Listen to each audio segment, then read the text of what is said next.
This is the Aftermarket Radio Network.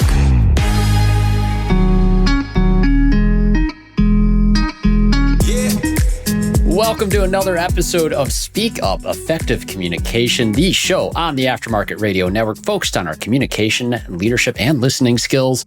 In our episode today, I'm so pleased to introduce, really my boss, Tracy Capriotto.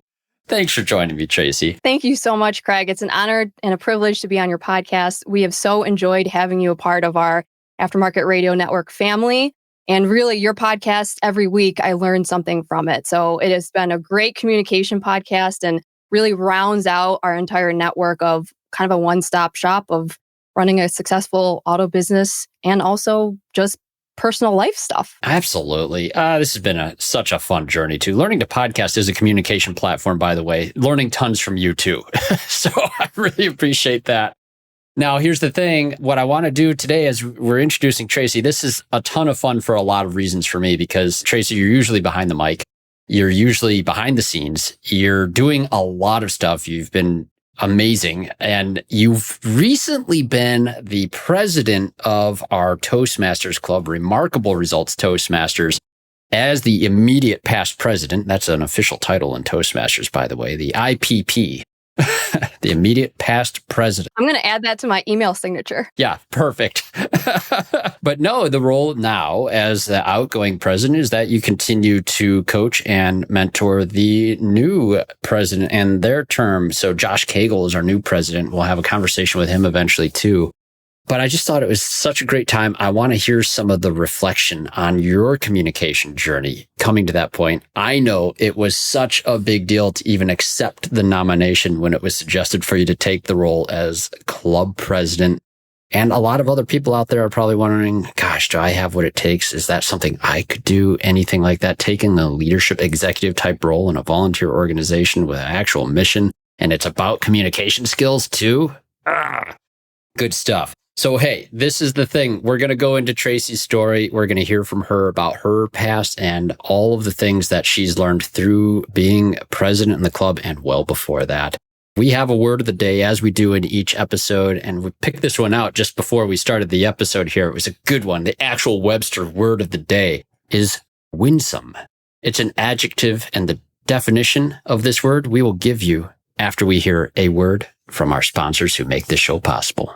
Did you know the Institute helps shop owners scale to multiple locations? We're the solution for building productivity, profitability, and growth. Learn more at wearetheinstitute.com/business-assessment. Your partner in technology, AutoFlow is able to enhance your client interactions before, during, and after the visit from a single thread. To see how AutoFlow makes it simple, visit autoflow.com. Your trusted companion, ShopDog Marketing, is right by your side, attracting the best customers and building long-term growth. Call ShopDog Marketing today or visit shopdogmarketing.com. Unlock your communication insights with Inbound's AI-powered call analytics for auto repair shops. Learn more at callinbound.com. Are you passing along credit card fees to your customers? No one likes that. Express is the only 0% fee alternative to credit card surcharging. Visit myexpress.io. All right, we're back. Thank you so much for joining us today. We have Tracy Capriotto with us. And as I mentioned, the word of the day selected just before this conversation so perfectly from Webster themselves as their word of the day. And today, right now, as we're recording this, it's August 8th. But winsome is the word of the day, adjective meaning generally pleasing and engaging, often because of a childlike charm and innocence. Perfect word of the day, Tracy. Yes, it is. It really worked out. It did. No, I hope you can take that as a compliment too, because I do feel that word absolutely describes you. Oh, thank you. No, totally. But this is the thing, Tracy, the people who get to hear from you, they see a side of you. I feel like as I've gotten to know you, you haven't always seen yourself. A quiet beginning, as you put it. I think people would actually be really surprised to hear that I really struggled with public speaking in all capacity. I was a kid in school that never raised their hand. I didn't want to speak out loud. Reading a passage out loud in front of the class was the worst. I would count the heads ahead of me so I could find out what was my paragraph so I could just memorize it and try to get it down pat perfectly. Even calling to order like a pizza or calling a doctor's appointment, like I did not want to do any of that. I had major social anxiety about speaking.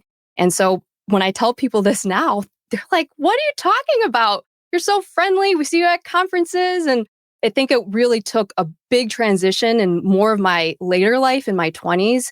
And especially with this job now and through great mentors like you, Craig, and also your boss, Chris Cloutier, have really helped me find my voice and kind of get my sea legs a little bit. Chris is an amazing guy. He's put me on this path as well. His mentorship inside of the communication circles has just been so priceless. Toastmasters was referred to me, as you know, by Chris, and it's been 6 years now that I've been in Toastmasters. And I think now it's how long for you? A little over 2 years? Over 2 years. Yep. Wouldn't have happened. That club that we had created, so Remarkable Results and AutoFlow both sponsor the Toastmasters Club. We call it Remarkable Results Toastmasters. And anyone listening, of course, you are welcome to be our guest on the first and third Thursdays of each month. But man, this wouldn't have existed for you to even become president of. I started out in the role as president. As my term ended on that first year, as we had this newly chartered club, it's just getting its routine down. I approach you. I ask you to consider accepting nomination as club president. What went through your head? What went through my head is I can't say no to Craig. I'm not going to be able to say no. We're both co-sponsoring this club. I have to say yes. And that is also something that I've learned through people in our business in the repair industry. Just say yes. And I've heard so many people say that when it comes to opportunities, even the scary ones, especially the scary ones, to just say yes and do it. So you asked me, I said, sure. I'm not even going to bring up the fact that I was nominated when I was out of town. So technically I was a little voluntold, like I wasn't even here. And then all of a sudden I got an email like, great, Tracy, like everyone said you're club president. And even that first year of us having the virtual Toastmasters Club, I would sweat those meetings so bad. I have no idea why. It was, I think, just another stepping stone of me getting comfortable in the virtual world with speaking up. And before every Toastmasters meeting, I would be so nervous. What am I going to say? What is my role? I'd be looking over the notes, trying to memorize them. And I would feel at the end of Toastmasters, oh, I'm so glad I did this. So those small steps really helped. And then, of course, becoming the president, now you're in it. And now you have to take a leadership role. And, through your guidance, that helped me a lot, kind of find my ground of how am I going to get my own groove when it comes to presidency. You had said, have creativity, make this your own. And I really love that idea. So now I'm in charge of leading the meetings and sending out the agenda. So it also really gave me great skills for meetings in general, which Sarah and I use a lot in our communication class of structuring meetings and taking kind of the stigma out of meetings. This should have been an email.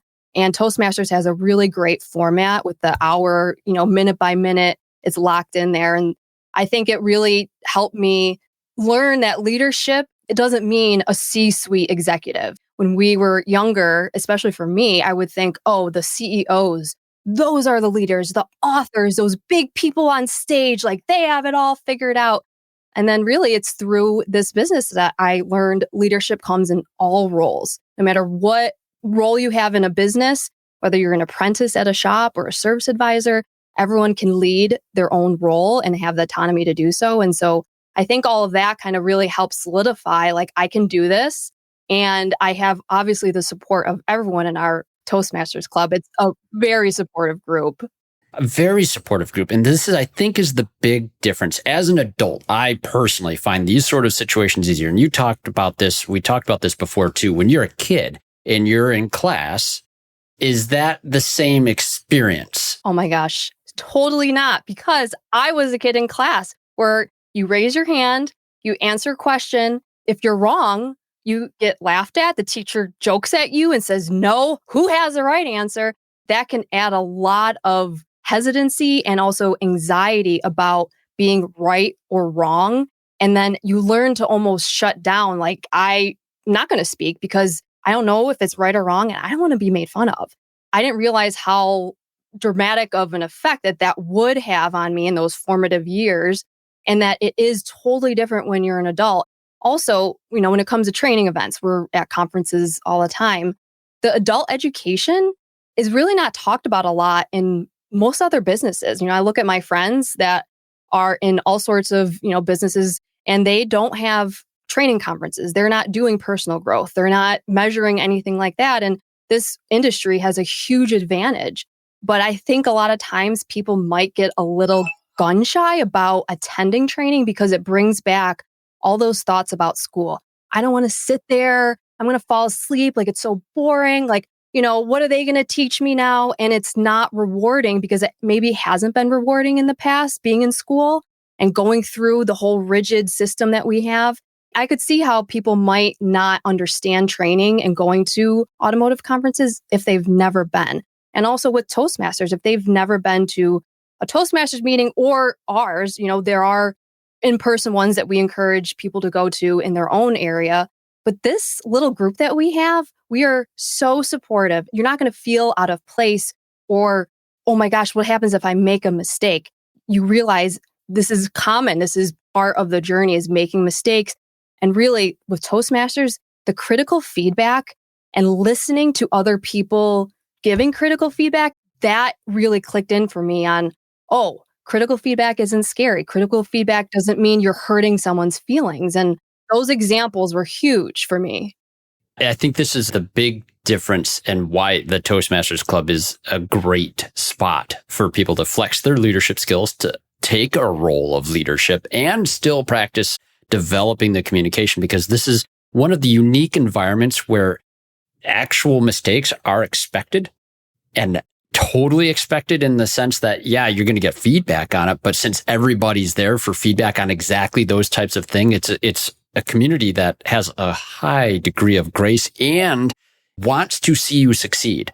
I've never had that sense when I was coming up in school either. People don't think of Craig back in the school days, small, thin kid, and super quiet. I didn't start finding my voice probably till junior year of high school. And I was just more of the class jokester at that point. And that was just how it was. But this is, as adults, learning gets easier. I firmly believe that as long as you continue to keep some of that brain elasticity going and trying to stretch yourself into new roles and do new things, it's not scary anymore when you're with a group of people like this. And you don't have to feel like a mistake is now a part of your identity. The awareness you develop with Toastmasters was, pun intended, remarkable. The counter, once you take that role, your ears will never be the same for the rest of your life. And having also listening skills for different parts of the meeting, depending on your role, I always equate it to like a radio dial where you're like tuning a station, like, okay, I'm going to be the counter. I'm only going to listen to that.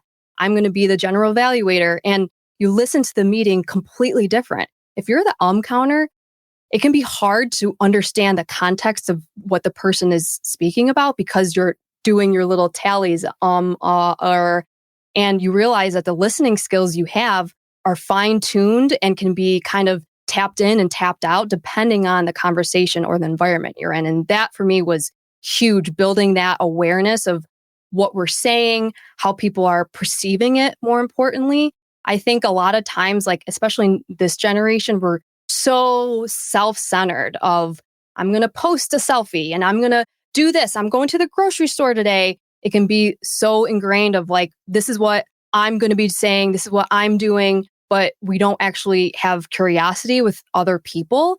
And then it can even backfire where people think, well, my intentions were the best. So if they took it the wrong way, that's totally on them. Oh, yeah. Shift of responsibility. Toastmasters in communication, you learn that accountability for the words that you say and how it can affect other people because we are all so different. So our perception of even one sentence in an email could be taken so many different ways. And if you're not stopping to think about that before you're communicating, you're already setting up barriers.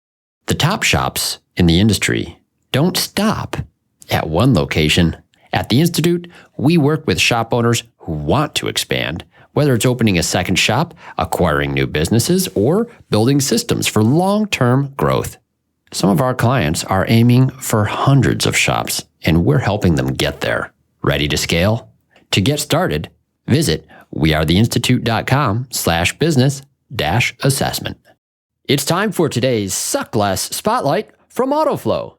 Today's spotlight is on advisor eye twitches. Listen, clients like to stay informed throughout the repair process, and studies indicate clients are most satisfied receiving text updates versus phone calls. But call you they will, interrupting everything from estimating to quality conversations and your game of solitaire. That is, unless you text them first using AutoFlow. With AutoFlow's automated text updates, your phone only rings for the right reasons. That way, with less phone interruptions, your eye twitch will definitely suck less. For this and more things that could suck less, visit AutoFlow.com. Ready to boost your auto repair shop's success? ShopDog Marketing is here to help you. We put customers first using AI to create standout content that ranks. Harness the power of mobile first and voice search and let our expert team help you sweeten your revenue with more car count. ShopDog Marketing offers a free guide on using AI to drive more repair orders. Get your guide today and watch your auto repair shop thrive. Visit shopdogmarketing.com. Inbound has exclusively served independent auto repair shops with expert communication solutions for years. Now, our robust VoIP platform ensures you stay connected while our industry-leading AI analytics take your business to the next level. We provide the tools you need to understand your customers and optimize every interaction. Choose Inbound. For proven expertise and unmatched innovation, visit callinbound.com and discover the difference we can make. Credit card surcharging sounds effective, but is the single most damaging action to your shop in the last decade. If you're surcharging, you're tarnishing your reputation and losing customers as we speak. Express is the only 0% fee option to surcharging that your customers already know how to use. No tricks, no hidden fees, just a smarter way for auto shops to keep what's yours and do right by your customers. Book a free consultation with Express today by visiting myexpress.io and see how the most successful shops in the country are flipping the script on credit card processors. You've heard me quote Bob Greenwood a number of times. You've known Bob a long time yourself here too. Rest in peace, Bob. One of the things that stuck out to me in his class was his message on why he dresses nice. He's wearing a suit and tie to these automotive events. And this is the thing is Bob made a great point of, he always drew attention to it in the best way possible. He says, you know why? He would say, ask his class, you know why I'm dressed nice? It's out of respect for the people that I'm meeting with. You're worth it. And so I see communication as a sense of you're clothing yourself with good communication skills out of respect for the people that you're meeting with. It isn't to try to impress people with how great and wonderful you are. It shows respect to an audience to give it the respect that good communication skills truly deserves. It's not about trying to be better than someone else. It's trying to be your best for respecting others. And Toastmasters is not just for if you want to be a presenter on a stage somewhere. This is for everyday communication. I think that can get lost. I'm glad you said that. People might have, the stereotype, Toastmasters, well, I'm not going to be a public speaker, so why would I join? But this is everyday use in our lives at work and at home. And it's so critical. I mean, Sarah and I have had multiple classes on communication. Sarah Fraser, for those of you that don't know Sarah. Yep. Sarah Fraser. I'm just like Sarah. Everyone knows Sarah. Yeah, everyone knows Sarah. And we've received amazing feedback that really validate what we're presenting and what we're talking about is very important for today's world. Completely. Yeah, you've heard a few of the episodes on the podcast, of course. I seem very against AI. And it's not that I can't embrace all the good that it's doing in the world. It's just that, when I see it communicating better than people can communicate, honestly, it just feels like, no, now people are going to take the easy road and they're never going to work on their communication skills again. And we're going to have this big disconnect. Like if you don't have the AI, you won't be able to communicate good at all. You're going to become so hyper dependent on it. I see the world heading this way too fast. Absolutely. With technology, kids are not playing outside like they were. They're not picking up the phone to call a landline home and say, hey, Mrs. Smith, can I talk to Sam? Those skills aren't being developed. I think about that a lot with my niece and nephew. They're 5 and 7. And what is their world going to be like when they're older? Like they already know how to stream into Netflix. Kids now are also used to the immediate satisfaction of watching exactly what they want, no matter what time. They're not even doing the, TiVo like we used to, and you got to fast forward those commercials or wait through the commercials, or there's nothing on, so you just watch whatever, you go play outside. And the stream of immediate sense experiences, as we quoted in the last episode. They can't be bored. Being in a car, they're on a tablet. Being at a restaurant, they're on tablets. Well, what is that doing? It's showing them that if you're not doing something, you should be. Oh, it's absolutely the case. Yeah, I'm sitting on my desk here right now, too, is a book I pick up and take sips of, The Anxious Generation, How the Great Rewiring of Childhood is Causing an Epidemic of Mental Illness by Jonathan Haidt. Wow. Fantastic read, but a little bit depressing. Yes, I can imagine. Yeah, because we've made mistakes. We moved into technology too quick. But hey, that's the world we're in right now. The world that you started out in. You didn't even realize this, it sounds like, as we go back to your childhood. Jeremy Glasgow, wonderful initial sponsor of this program as we rolled out. He was on, I think it was episode 6. We called it Jeremy in the Jungle. We had the concept of being, he was raised in the jungles of New Guinea and he came out great. He did. But when he came back to the US, he has the term, the third culture kid, where he's like hasn't been raised with the same experience as these people that he's around. Your experiences are dramatically different. And that was your case. In case someone doesn't know, I am adopted. My brother and I are adopted. We laugh all the time that people think I'm Carm's wife when they see us at conferences because they see our last names on the badge. Oh, okay, must be, Carm's young wife. So no, that's my dad. That means your mom needs to go with him more often. Yes, that's true. There's a stigma there too. I mean, Bill Belichick's not helping our case at all. So my brother and I are both adopted from South Korea. And even that is something that I've started to tap into in my adult life of kind of exploring more of adoption. The initial stages of me going through my childhood in those early months, I went from the hospital to a foster care for 3 months. And then I'm being flown halfway across the world, 22 hours to now join my family. And I didn't realize that could have probably had a mark a little bit on just those first initial months of growing up. I struggled of wondering, why was I adopted? Why was I put up for adoption? Why couldn't my birth parents take care of me? Did they not want me? And you kind of get that feeling of I wasn't chosen. Even though my parents chose me and I have a wonderful life with my family, they are my family. When you're little and young and you're thinking about adoption and you're wondering why, that can be really hard to go through. And when I was going through school, my brother and I are really the only 2 Asians in a predominantly, all Caucasian school district. So we looked different. And this was in the 90s. It's different today. There's a lot more diversity today, but back in the 90s, there really wasn't a lot, and adoption wasn't as kind of mainstream as it is now. I struggled with racism and looking different. And that also, I think, fed into, I don't really want to speak up because I'm already different. I don't want to be more different. And I think that kind of held me back, where I was so shy because I kept wondering, why do I not look the same? I'm adopted. What does that mean? And then, kids just tormented my brother and I for being Asian. And that's also really hard to understand growing up. We can't help the way we look, and why are we getting made fun of? And I understand everyone gets made fun of in school. I totally get that. But I will say, when you're a different race, it can add a lot of baggage. And so that's why I really resonated with Jeremy's episode talking about third culture kid, because, I was Asian. And so I was different. But then if I did meet any Asian children, they were from an Asian family.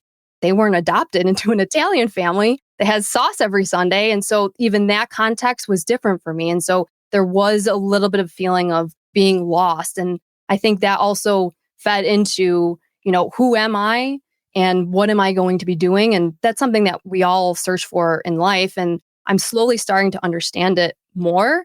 But yeah, I think in the beginning it was challenging. And it took some big moments for me to kind of move forward. I mean, it felt safe to be quiet, is what I'm hearing, for quite a while in your life.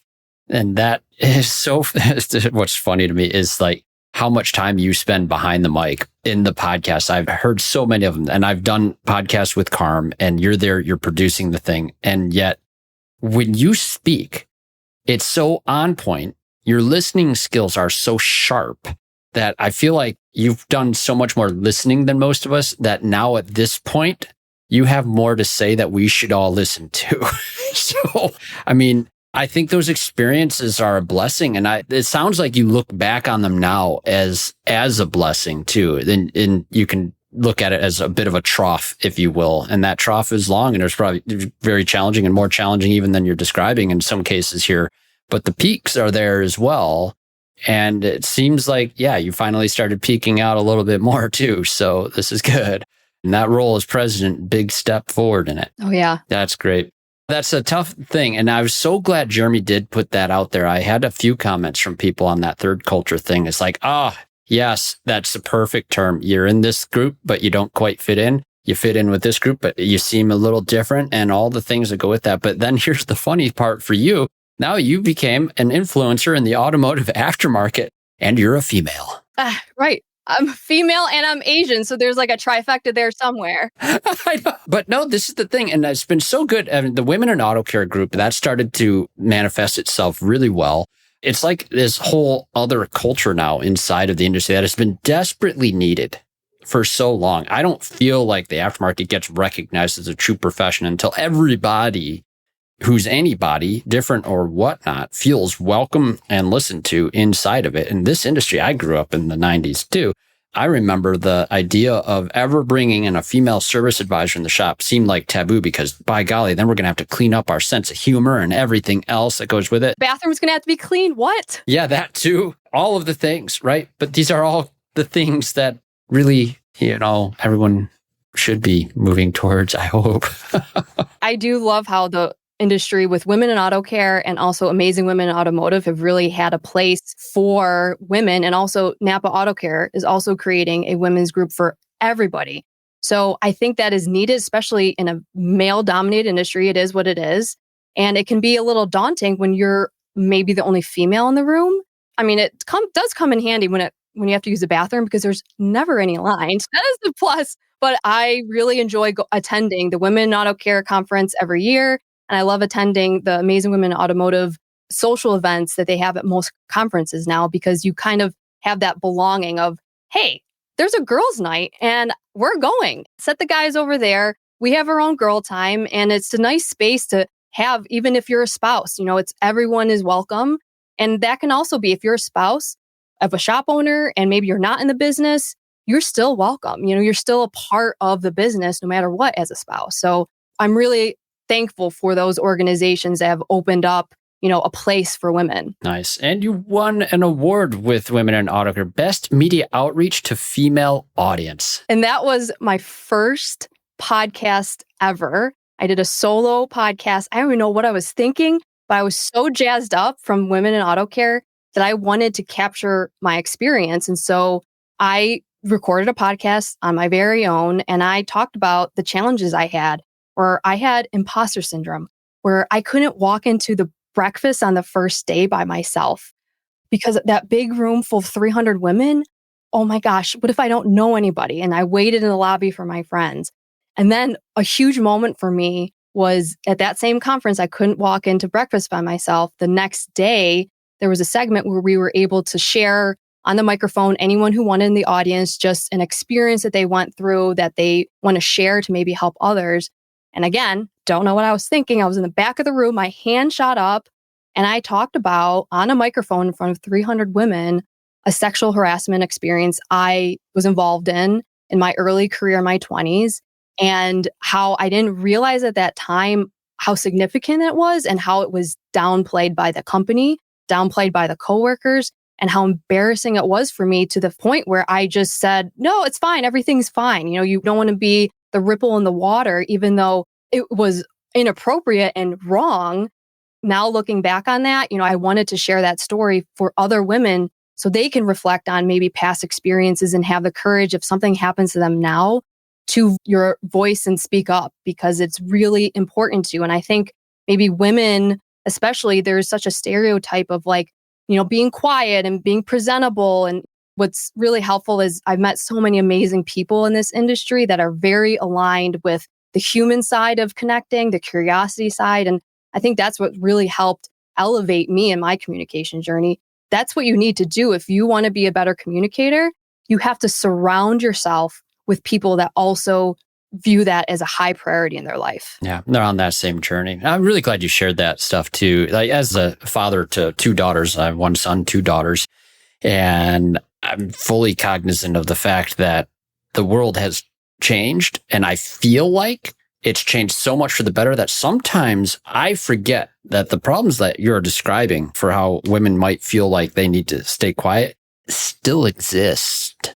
I wouldn't know about some of the racism that exists in the world still, except for the experience. My wife has 2 sisters that were adopted as well from African-American families and raised with Caucasian Dutch Christian Reform family here in West Michigan. Yeah, they stood out too. But my goodness, the stories that we hear, those are really important to hear about sometimes. I mean, just going around town, the mean things that people will say, or just how they feel at work sometimes, and the things different managers will tell them. This stuff still exists in the world. It still exists. And like you say, speaking up about it. I mean, the title of the show is Speak Up, and never really intended to be like, speak up about something terrible that's happening, right? But sometimes you have to. It isn't just like, let the bad stuff go away. Speak up about it. It's the only way it gets better. I feel it's improving. I think, at least publicly, people recognize that there's a wrong way to treat individuals, and they won't do that. But there's some people who think that the eye of the world isn't on them. And in that moment of privacy, they might be more mean than they would. And I know it happens. My parents never knew of that story until I told them after Women Auto Care. Oh my gosh. You never told your parents? I never told my parents. I was so embarrassed that I just, in my early 20s, this was a great job. I don't want to lose my job. And so, yeah, and they were really upset. They were like, why didn't you tell us this? And why did you feel like you couldn't? And it was really just an embarrassment where I just didn't want to deal with it. But there should have been repercussions, and there wasn't. It's interesting. Sometimes that fear of embarrassment is what makes us do things. Just listening to a book on a drive the other day, a guy in the Vietnam War era was thinking about escaping to Canada to dodge the draft. And what was interesting, he was afraid of going to war, but the fear of being embarrassed by this decision and haunting him the rest of life was greater than the fear of going to war. Even though war absolutely is one of the most terrifying things you can do, the fear of embarrassment is more powerful than even going and confronting a scenario like combat. Oh my gosh. Even the fear of being wrong, I think. And that is something I realized that I really internalize with, because when you're growing up, you need good grades, get the test questions right. And you're in such a black and white, right and wrong, that you start really focusing on not being wrong. And I think that can be such a slippery slope of trying to do everything you can to not be wrong. You're going to miss out. And that fear is huge for people, I think. Oh, I think so too. And I've talked to a lot of technical trainers. Obviously, we know several of them in our networking circles. And I can't think of a more intimidating course to have to teach than a group of experienced, skilled, brilliant diagnostic technicians to go and talk about how to diagnose this particular vehicle, make, model, or technology or whatever, because they all have their processes and they all know their stuff. And some of the groups in that, oh my gosh, you could get crucified in front of an audience in there if you say something that goes against it. Especially if Matt Fonzo is in the audience. You don't want that. Yeah, you got to heckle him. That's necessary. But no, that's interesting. Yeah, being wrong in front of a group of experts, especially, I think that bar is going up enough in certain circles in our conferences that does seem intimidating. And you mentioned this too, just from your position, going into a conference, being in training, not even feeling like in a group of other women to go and sit and have breakfast with someone. I think that same fear is there for a lot of other people. So if you're listening to this and you're hearing Tracy talk about that fear of like walking in a large room, going to breakfast, that is pretty normal And I think there's like that. I think you've given people permission to still feel that and do something here. You're not the only nervous one. I think for me, it was, what am I going to say? And with Toastmasters, that impromptu kind of speaking really helps. I have a different mind frame when I walk into a room, especially with networking. I know some people are like, networking, such a buzzword. We're not doing that. I'm hanging out with my friends and that's it. If you don't know kind of what to say, it can be really daunting. And so from John DeJulius, he's been on a couple episodes. Carm and I were able to meet him actually in person in the Transformers Institute Summit. He said the concept of Ford is a great way to kind of be the icebreaker in any social situation that you're in. Well, sounds perfect for our industry, but I think the acronym means something else. Yes, they might recognize that word, Ford. I don't know. But Ford stands for family, occupation, recreation, and dreams. Those are 4 points that people love talking about, that they're passionate about, that are easy topics that you can dive into. Asking about someone's family, asking, hey, are you a shop owner? Are you a technician? Where's your shop? Those are easy questions. And, we spend most of our time at work, then at home. So talking about jobs and what you do, what your responsibilities are easy. And then also recreation. What do you like to do on your fun time, your hobbies? And that always connects really well when you're able to find the commonality of, I like to do this too. And then dreams, those are kind of like those big aha, like I would love to do this, and kind of thinking futuristic of, a timeline is also nice. You kind of can get an idea of what people's goals are, where they are in life and what's really important to them. Once that clicked in to me, like I was able to have a lot more confidence walking into a room because I kind of had my arsenal of questions that are easy to kind of bring up in topic. They're very neutral questions as well. You're not asking difficult ones. You're just trying to get to know someone. But even getting to know a new person can seem challenging, especially if you're not used to kind of the networking, you're meeting new people a lot. And, now I'm kind of in that routine. But when I first started going to conferences, oh my gosh, it was very intimidating for me because I didn't know anybody. Who am I going to talk to? Why would they even want to talk to me? And now, I love going to conferences. I really do. And I've luckily have now friends all around the country that I'm very close with. And it's really expanded my bubble. Do you ever find that you still gravitate towards the people you recognize and are familiar with? Yes. Well, especially now. Yes. I'm like, I got to go to my people. Yep. No, and I think that's always going to be the case for everyone. I ask that question to people a lot too, because it's very challenging, even when you are established and you have a good network there, to just remember, stop for a second, go introduce yourself to the new people who probably do feel awkward, maybe haven't learned this, don't know the Ford acronym, family, occupation, recreation, dreams. Maybe don't start with dreams, walking up to someone and say, what'd you dream about? Or what do you, I don't know. Could be weird, but hey, that's okay too. That's fun. Oh my goodness. No, that's really interesting. I will say I had great mentors for some of the early conferences. Bob Greenwood, number one. I remember when he encouraged me to go to Apex the first time, 2017. And thank goodness I knew he was going there to meet up with him at a spot. I had no idea. I'd never been to Las Vegas, was there by myself. And it's like, oh man, I was hiding out in my room. No kidding. It's like, that street is weird. Vegas is not my scene. And I didn't know enough people to have a large group of people to text or meet up with or that sort of thing. But you know who also saved the day over there? Eric Ziegler.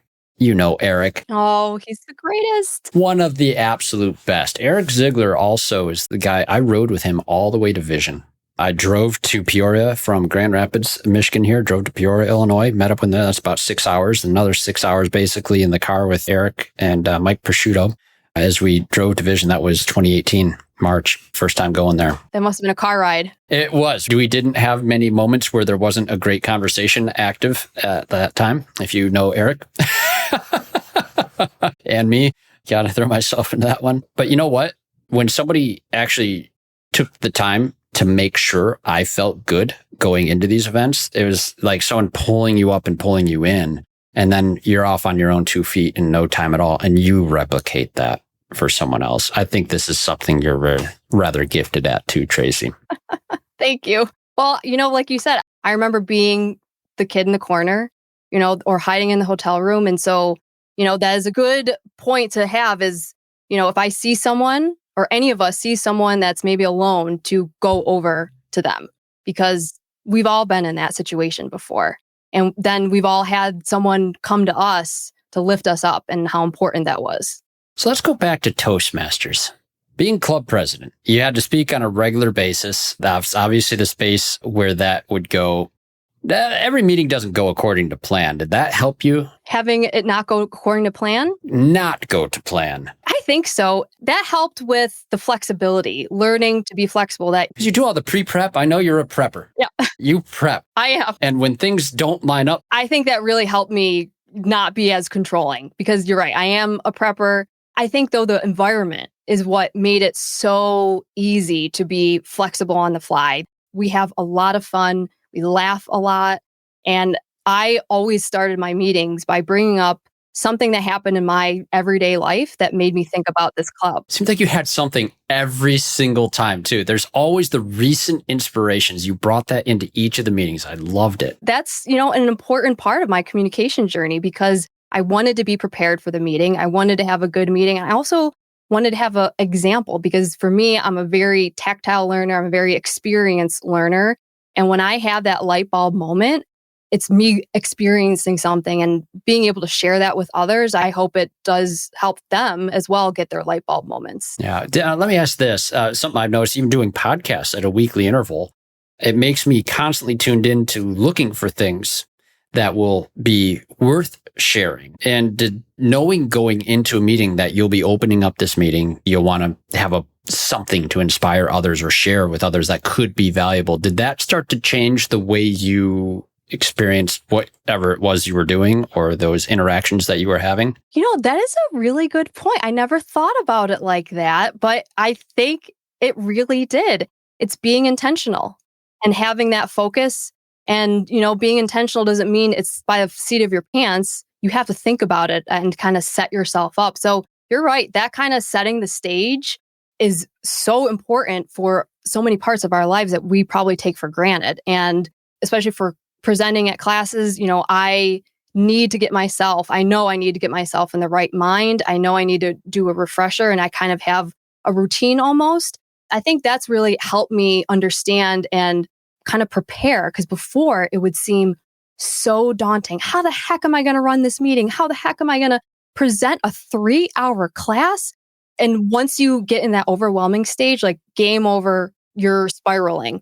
But I think knowing yourself, learning about yourself, what makes you tick, what makes you reset, what makes you feel confident and comfortable, and then tapping into those, that kind of diffuses that anxiety or the anticipating, what am I going to say? Because you kind of framed it up, for me especially, like I have it framed up a little bit. I have some notes, I review it. And that's kind of just my routine of getting in the right mind before I'm presenting. And, it took a while for me to get there, to understand what my process was, but you only learn by going through it. It's interesting, because I remember at Vision last year, we kind of gave you no time for a process to prepare something. We said, hey, Tracy, we're about to start the second half of our course. Do you want to open that up?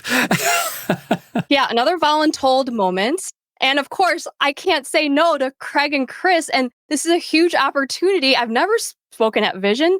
I'm going to speak at Vision. You said, okay, come back in an hour. Carm and I booked it to eat. As we're eating at the bar, I'm writing on my cell phone notes. Oh my gosh. Okay, how am I going to open this up? Is this good? Like, what story should I tell now? And I can't believe I'm going to be saying this in front of a class. And so I had a little bit of a shortened kind of time frame of prepping, but I did prep. I wanted to kind of feel like I was going to have something to share that's going to be impactful. And luckily, through Toastmasters and the classes I've been doing, I was comfortable. Still scary being in front of a class. Everyone's looking at you, but I was more comfortable in my skin than I ever was. And it still was weird though, when you announced me as I would be coming up and kind of addressing as the Toastmaster president. Everyone starts clapping. I'm walking up like, oh my gosh, like, why are people clapping? This is making it worse. This is what I wanted. All right. So the true intent for me on this now, I had to be club president. My first time as club president for my local club was during COVID, and it was completely online.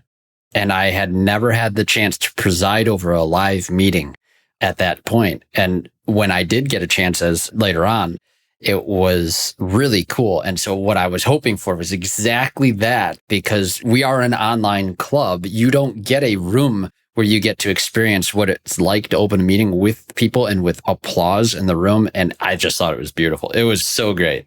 And the whole goal too, besides that, for your own experience, was that the audience in our class had an opportunity to see what it might be like in a Toastmasters meeting if they get to attend.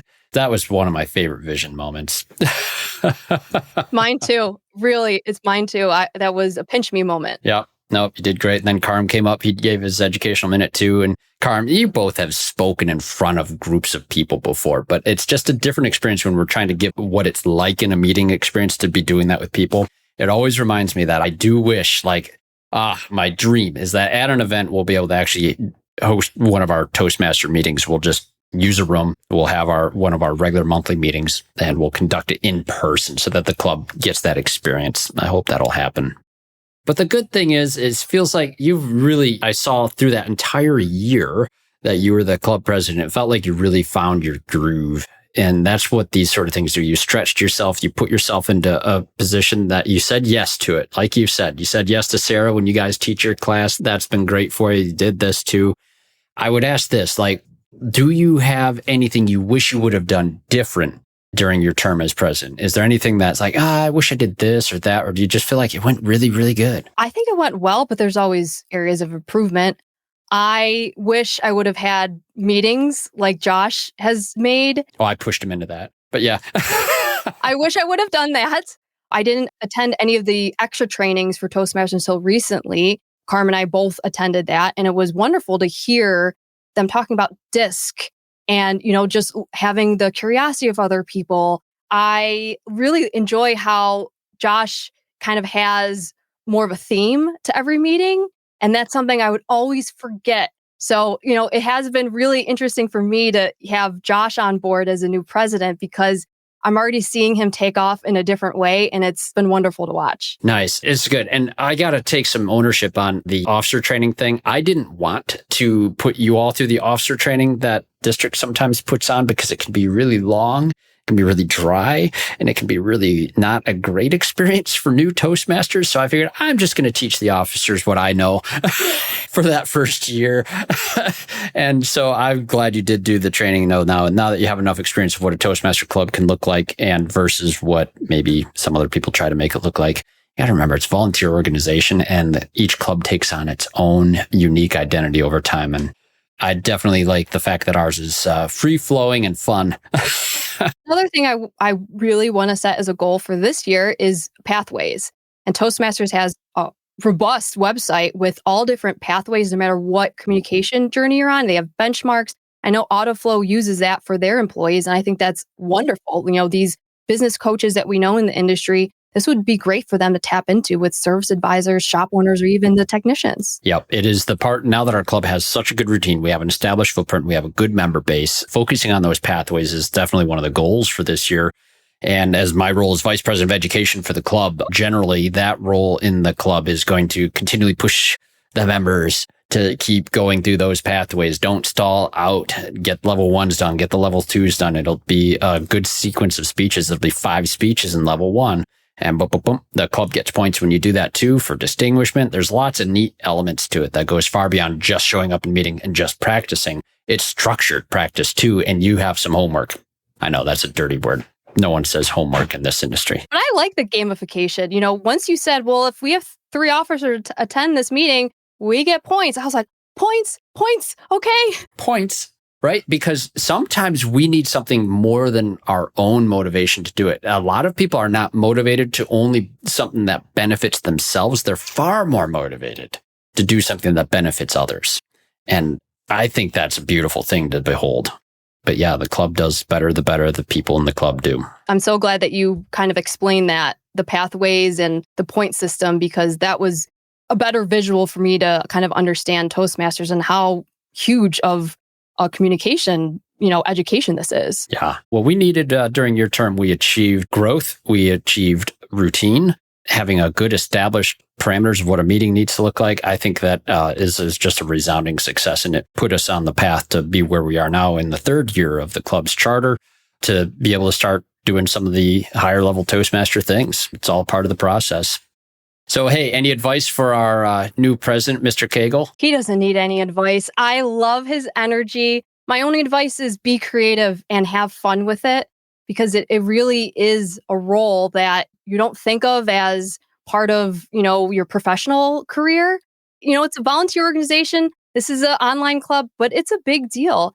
And I think kind of having that pride of, wow, I was a president of something, that's kind of cool moment. So I think Josh is going to just soar with this. And it's going to be interesting for me to experience this now on the other side again. Yeah, no, it's good. It's a little easier sometimes when you're not responsible for every detail of the meeting.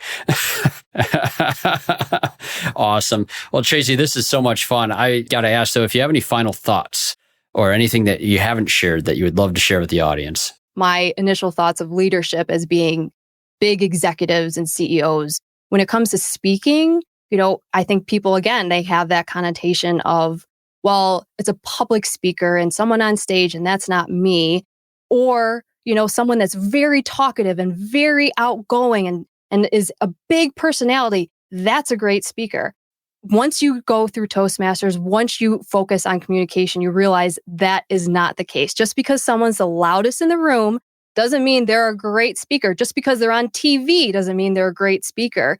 And I think having that distinguished of what's a good speaker and what's a good communicator, that is really important. So my final words is everyone can hone in on their speaking skills, no matter what position that you have in your career, because it also bleeds into your family time, your friend time with your kids.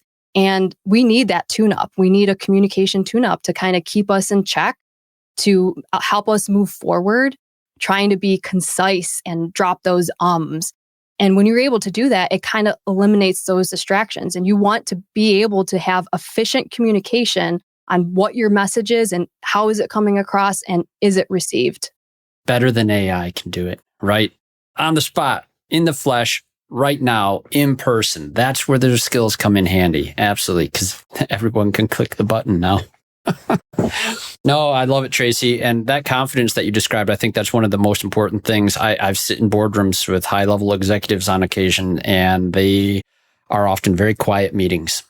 Because I see even in those environments, almost especially in those environments, people are afraid to speak up. Yeah, I could see that. I'm not. Maybe I should sometimes, but no, no, I definitely was. Oh, Tracy, thanks so much for doing this with me. This has been an absolute pleasure having you on the podcast on this side of the screen. Thank you so much for having me, Craig. I really enjoyed being here. Oh, this has been so much fun. Thank you, Tracy. And hey, thanks to our loyal listeners for joining us today on this. I hope this was insightful and helpful. I do want to invite you to reach out to us here on the show. Reach out to me at speakup@craigoneil.net. Email with any questions. We have a whole bunch of topics we'd love to bring to you, but we want to know which ones are important to you that you want to hear about. And we also want you to listen to the other shows on the Aftermarket Radio Network. Tracy, what's the name of that one your dad started?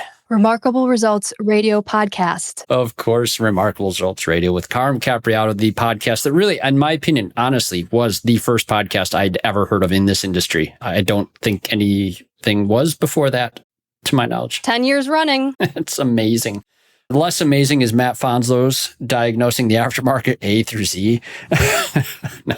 I think of all the people in the world, me and you probably enjoy razzing Matt Fonslow the most. The most. Every day is a joy. Yeah, because that's how he is in person.